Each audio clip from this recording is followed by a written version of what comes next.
අපි ඇවිල්ලා ඉන්නේ ලස්සන තැනකට. ඒ කියන්නේ අපි අද ඇවිල්ලා ඉන්නේ දඹුල්ලේ අපේ අත්තයි කිරියම්මයි බලන්න. මේ තියෙන යාළුවනේ ඔයාලට පේනවා ඇති මේ තියෙන්නේ අත්තලගේ පැල මේ තියෙන්නේ. එතකොට මේ තියෙන්නේ හේන. අපේ පැත්තේ නම් අපි මේ කියන්නේ හේන කියලා නෙවෙයිනේ. ඒනට මේ පැත්තේ අය දන්න අය දන්නවා ඇති මේ බෝංචි වගාව බෝංචි තියෙනවා බඩේරු තියෙනවා ඒ වගේම මේ මොනවද කුරහනුත් තියෙනවා.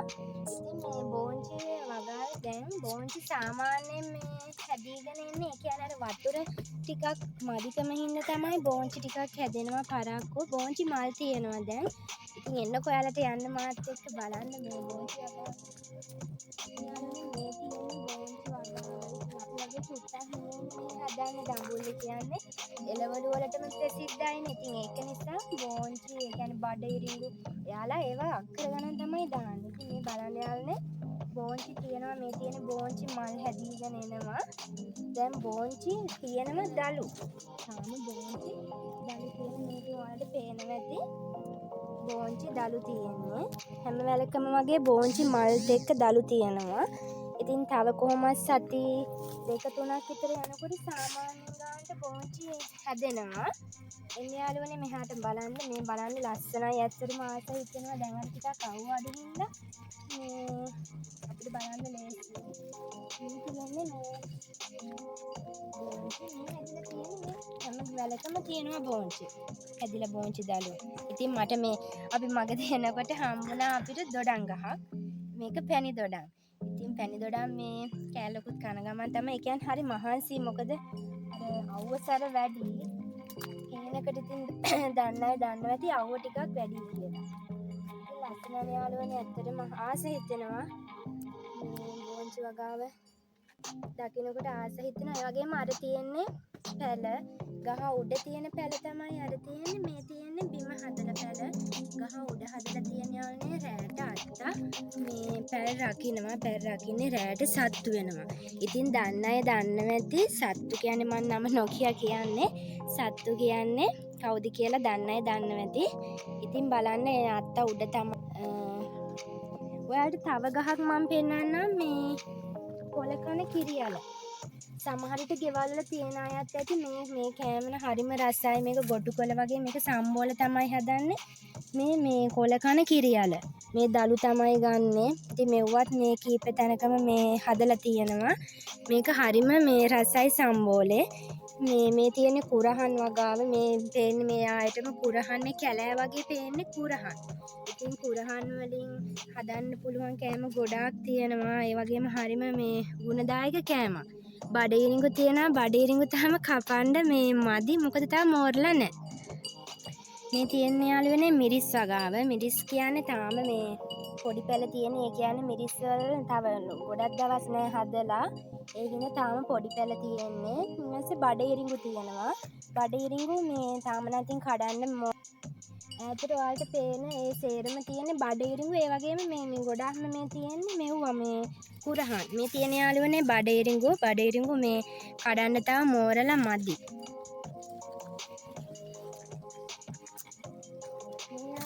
මේ තියෙන්නේ අබ කොළ ගස් මේ තියෙන්නේ. ඔයාලා දැකලා සමහර විට දැකලා නැතුව ඇති. මේ තියෙන්නේ අබ කොළවල මල් හරිම ලස්සනයි. වගේම හරිම සුවඳයි. මේ කොළ දලු තියෙන්නේ. ඉතින් මේ බලන්න මේ හරිම මේක හරිම සියුම් කොළේ හරිම රසයි. කියන්නේ මේකත් ගොටු කොළ හදනවා වගේ තමයි හදන්න ඕන. ඉතින් අපේ පැත්තේ නම් අපි ඉතින් පොළටම යන්න ඕන මෙව්ව ගන්න. මේ හේන් වල මේ හැම හේනකම වගේ අබ හදලා තියෙනවා. හරිම ලස්සනයි. මේ දැන් මල් හැදිලා තියෙන්නේ. ඉතින් හරිම ලස්සනයි. එතකොට වට්ටක්ක තියෙනවා. වට්ටක්ක හදලා තියෙනවා. මේ වට්ටක්ක නම් ඉතින් හදලා ගොඩක් දවස් නෑ. ළඟකදී වගේ තමයි වට්ටක්ක හදලා තියෙන්නේ. ඉතින් මේ තියෙන්නේ අත්තගේ හේන තමයි. ඔයාලට ඉතින් පේනවා ඇති. දඹුල්ල කිව්වහම එළවලු වලටම ප්‍රසිද්ධයිනේ. ඉතින් මේ වටේටම තියෙන්නේ කැලෑව.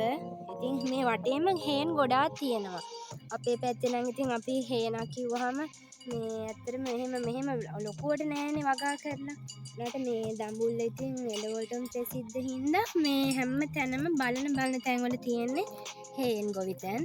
ඉතින් යාළුවනේ මේ හරි මාසයි තියෙන්නේ අත්තගේ පැල. මේ තියෙන්නේ පාට හදලා තියෙන පැල. අරකනේ මම පෙන්නේ උඩ හදලා තියෙන්නේ. ඉතින් මේ බලන්න යාලට මේ බොන්න ලිපක් හදාගෙන තියෙනවා, කේතලේ තියෙනවා, මැස්සක් ගහලා තියෙනවා. මේ ඉතින් නිදා ගන්න තැන මේ කොයි කාගෙත් පැලවල් වල ඉතින් මේ විදිහට තමයි තියෙන්නේ. මෙයාලා මෙහෙම හදාගෙන ඉන්නේ. මේ හදලා තියෙන හැම භෝගයක්ම ආරක්ෂා කරගන්නේ සත්තුන්ගේ. අපි යාළුවනේ හේනට ඇවිල්ලා දැන් හේන බලලා යන ගමන් ඉන්නේ. ඉතින් අපි ගොඩාක් දුෂ්කර පාරක තමයි ආවේ. දැන් අපි ගියාපුවාම අත්ත එනවා හේනට. මොකද එන්නේ මේ හැන්දෑවට අනිවාර්යෙන්ම හේනේ මේ පැලේ අනිවාර්යෙන්ම ඉන්න ඕනේ. ඒ හිටියේ නැත්නම් සත්තු වෙනවා, මේවා විනාශ කරනවා. ඒ හින්දා අපි මේ ආපු දුෂ්කර පාර මේ ඔයාලට පෙන්වන්නම්. හරිම දුෂ්කර පාරක තමයි ඉතින් මේ හැමෝම මේ හේන් වලට එන්නේ. ලොකු විශාල කැලෑවක්. අපේ පැතිවල වගේ නෙමේ සත්තු ගොඩාක් මේ කැලෑවේ ඉන්නවා. ඉතින් මං වලට ඒ පාර පෙන්වන්නම්. කඩොල්ල මෙතනින් තමයි හේන පටන් ගන්නෙ. මෙතනින් මෙහාට තියෙන ලොකු කැලෑවක්. මං වලට ඒ කැලෑව පෙන්වන්නම්. මේ කඩොල්ලෙන් පැනලා තමයි යන්න ඕනේ. මේක කඩවන්න බෑ යාළුවනේ.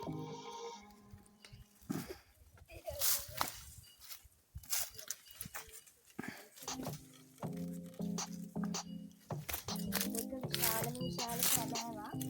මේ කැලෑවේ සත්තු ගොඩෝ ඉන්නවා. මේ ඒ වගේම මේ ඔයාලට තේරෙන්නේ මේ විශාල ගහක් තියෙනවා. ගහේ නම නම් දන්නේ නැහැ මොකද්ද කියලා.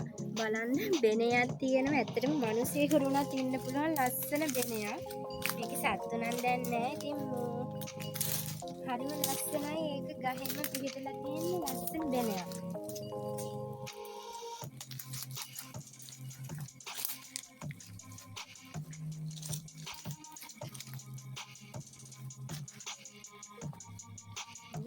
සාමාන්‍ය අධිකාරීන් තමයි මේ පාරවල් එයාලම සුද්ධ කරගෙන තමයි ඔයාලට දැන් මේක දැක්කම හිතෙන්නේ ඔයාලා මේ වගා කරගන්න, මේක ආරක්ෂා කරගන්න කොච්චර මේ මහන්සියක් වෙනවද කියලා. ඉතින් මේ විශාල කැලෑවක පාරවල් හදාගෙන ඔයාලා මේ වගා කරන්නේ මේ ඇත්තටම අපි ඒ වගේ යන්න ඕනේ. මේවා දැක්කම යන්නේ දුක හිතෙනවා. මේ ලස්සනට වගා කරලා තියෙනවා අක්කේ. ඒ වුණාට දැන් වහින්නේ නැහැ. එයාලට වතුර නෑ. ඒවා යාළුවනේ මේ තියෙන්නේ ඒ පාර තමයි. ඉතින් අපි මේ හරිම දුෂ්කර පාරක තමයි මේ හේනට ආවේ. ඇත්තටම හේන බලන්න ගොඩාක් ආස හිතුණා. ඉතින් ඔයාලට පෙන්වන්නත් හිතුණා හේන මේ කොහොමද මොනවද කියන්නේ කියලා. ඉතින් මේ බලන්න යාළුවනේ ගොඩාක් ගස් තියෙනවා. මේවා ගස් නම් ඇත්තටම අපි දන්නේ නැහැ. ඒ වගේම ලස්සන කුරුල්ලෝ ඉන්නවා. සත්තුත් ඉන්නවා ඉතින්. මොකද මේ ලොකු කැලයක්නේ. යාළුවනේ තවත් හේනක්. ඉතින් අපි මේකට නම් යන්නේ නැහැ. මම මේ ඔයාලට පෙන්වන්න තමයි මෙතෙන් ආවේ. මේ පල්ලෙහාට තියෙනෙත් වගා කරලා මේ ඉතින් බලන්න අර කඳු එහෙම ලස්සනට පේනවා. දඟුල්ල කිව්වම ඕන කෙනෙක් දන්නවා ලස්සනයි පළාත කියලා. ඔයාලට ඈතින් පේනවා ඇති මොරගහ කන්ද ජලාශය. පේනවද දන්නේ නැහැ. ඩෑම් එක වලට පේන්නේ නැතුව ඇති. අර යාළුවනේ අර ඈතින් තියෙන්නේ මොරගහ කන්ද ජලාශය.